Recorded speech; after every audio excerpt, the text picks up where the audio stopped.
Lungs cancer ಆಗಿದೆ ಅಂತ ಅವ್ರು ಹೇಳಿದ್ರು. ಆ ತಲೆನೋವು ಬಂದಾಗಿಂದ ಆ ಥರ ಆಗಿದ್ದಷ್ಟೆ. ಅಲ್ಲಿ ರಿಪೋರ್ಟ್ಸ್ ಎಲ್ಲ ತೋರಿಸಿದ್ಮೇಲೆ ಅಲ್ಲಿ ಅವರು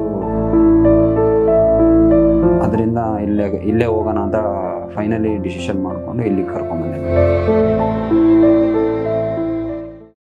ನಮಸ್ತೆ, ನವೀನ್ ಕುಮಾರ್. ಅವ್ರು ನಮ್ಮ ಅತ್ತೆ ಇರೋದು ಕುಶಾಲನಗರದಲ್ಲಿ, ನಿರ್ಮಲಾ, 42. ಒಂದು 2 months ಹಿಂದೆ ಹಾಸ್ಪಿಟಲ್ ಅಲ್ಲಿ ಕರ್ಕೊಂಡು ಹೋಗಿದ್ವಿ, ತಲೆನೋವು ಅಂತ ಹೇಳಿ. ಅವರೆಲ್ಲ ಸ್ಕ್ಯಾನಿಂಗ್ ಮಾಡಾದ್ಮೇಲೆ ಏನೋ ಗೆಡ್ಡೆ ಇದೆ ತಲೆಯಲ್ಲಿ ಅಂತ ಹೇಳಿದ್ರು. ಅದನ್ನ ಗೆಡ್ಡೆ ರಿಮೂವ್ ಮಾಡ್ಬೇಕು ಅಂತ ಹೇಳಿದ್ರು. ನಾವು ಅಲ್ಲಿ ಬೇಡ ಅಂತ ಹೇಳ್ಬಿಟ್ಟು ಡಿಸ್ಚಾರ್ಜ್ ಮಾಡಿಸಿ ಮೈಸೂರಲ್ಲಿ ಕರ್ಕೊಂಡು ಬಂದು ಅಲ್ಲಿ ರಿಪೋರ್ಟ್ಸ್ ಎಲ್ಲ ತೋರಿಸಿದ್ಮೇಲೆ ಅಲ್ಲಿ ಅವರು ಕ್ಲಿಯರ್ ಕಟ್ ಆಗಿ ಹೇಳಿದ್ರು, ಗೆಡ್ಡೆ ರಿಮೂವ್, ಅದು ಟ್ಯೂಮರ್ ತರ ಇದೆ ಅಂತ ಹೇಳಿದ್ರು. ಮತ್ತೆ ಅದನ್ನ ರಿಮೂವ್ ಮಾಡಿಸಾದ್ಮೇಲೆ ಏನೋ ಕ್ಯೂ ಆಗಿದೆ, ಇದು ಲ್ಯಾಬಿಗೆ ಕಳಿಸ್ಬೇಕು ಅಂತ ಹೇಳಿದ್ರು. 7 days ಆದ್ಮೇಲೆ ರಿಪೋರ್ಟ್ ಬಂತು. ಅದಾದ್ಮೇಲೆ ಇದು ಲಂಗ್ಸ್ ಕ್ಯಾನ್ಸರ್ ಆಗಿದೆ ಅಂತ ಅವ್ರು ಹೇಳಿದ್ರು. ಎಲ್ಲ ಮುಗಿಸ್ಕೊಂಡು ಡಿಸ್ಚಾರ್ಜ್ ಮಾಡಿಸ್ಕೊಂಡು ಸೀದಾ ಕರ್ಕೊಂಡು ಹೋದೆ. ಎಲ್ಲ ಆಲ್ರೆಡಿ ಮಾಡಿಸಿದ್ವಿ ನಾವು, ಬಟ್ ಈಗ ಇವರು ಎಲ್ಲ ಹೊಸದಾಗಿ ಮಾಡಿಸ್ತಾ ಇದಾರೆ. ಸ್ವಲ್ಪ ರಿಪೋರ್ಟ್ಸ್ ಬಂದಿದಾವೆ, ಸ್ವಲ್ಪ ಬಂದಿಲ್ಲ. ಚೆನ್ನಾಗಿದ್ರು, ಹೆಲ್ದಿಯಾಗಿ ಚೆನ್ನಾಗಿ ಓಡಾಡ್ಕೊಂಡು ತುಂಬಾ ಚೆನ್ನಾಗಿದ್ರು. ಆ ತಲೆನೋವು ಬಂದಾಗಿಂದ ಆ ತರ ಆಗಿದ್ದಷ್ಟೇ. ಆಪರೇಷನ್ ಅದೇ ಒಂದು ಗೆಡ್ಡೆ ಇದೆ ಅಂತ ಮಾಡಿಸಿದೀವಿ ಮೇಡಮ್, ತಲೆಯಲ್ಲಿ ರಿಮೂವ್ ಮಾಡಿಸಿದೀವಿ, ಅದು ಅಷ್ಟೇ.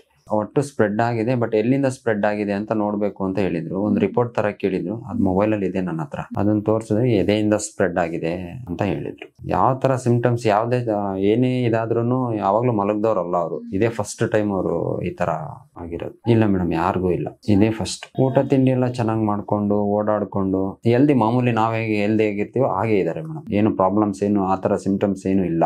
ಅದು ಆಪರೇಷನ್ ಮಾಡಿದ ಒಂದ್ ಸ್ವಲ್ಪ ಪೇನ್, ತಲೆನೋವು ಅಂತಾರೆ, ಅಷ್ಟ್ ಬಿಟ್ರೆ ಬೇರೆ ಯಾವ ತರದ್ದು ಇಲ್ಲ ಮೇಡಮ್. ನಾವು ಯೂಟ್ಯೂಬ್ ಅಲ್ಲಿ ಮತ್ತೆ ಇನ್ಸ್ಟಾಗ್ರಾಮ್ ಅಲ್ಲಿ ಎಲ್ಲ ನೋಡಿದ್ವಿ ಮೇಡಮ್. ಅದರಿಂದ ನೋಡೋಣ, ಇಲ್ಲೂ ಎಲ್ಲ ರಿಸಲ್ಟ್ಸ್ ಚೆನ್ನಾಗಿತ್ತು. ಅದರಿಂದ ಇಲ್ಲೇ ಹೋಗೋಣ ಅಂತ ಫೈನಲಿ ಡಿಸಿಷನ್ ಮಾಡ್ಕೊಂಡು ಇಲ್ಲಿಗೆ ಕರ್ಕೊಂಡ್ ಬಂದೆ ಮೇಡಮ್. ಅವರು ಹೇಳಿದ್ರು 80% ನಾವು ನೋಡಿದ ರಿಪೋರ್ಟ್ಸ್ ನೋಡಿದ್ರೆ 80% ಇರಕ್ಕಿಲ್ಲ, ಬಟ್ ಇನ್ 20% ನಾವೇನು ಹೇಳಕ್ಕಾಗಲ್ಲ, ಅದು ದೇವ್ರಿಗೆ ಬಿಟ್ಟಿರೋದು. ವಾಸಿ ಆಗುತ್ತೆ, ಬಟ್ ನೀವು ತಲೆಯಲ್ಲಿ ಏನು ಇಟ್ಕೋಬೇಡಿ, ಚಿಂತೆ ಮಾಡಬೇಡಿ, ಅದೇ ಸ್ಪ್ರೆಡ್ ಆಗಕ್ಕೆ ಕಾರಣ ಆಗೋದು. ಮಾಮೂಲಿ ಚೆನ್ನಾಗಿರಿ, ಹೆಲ್ದಿ ಆಗಿರಿ ಅಂತ ಹೇಳಿದ್ರು. Okay, thank you.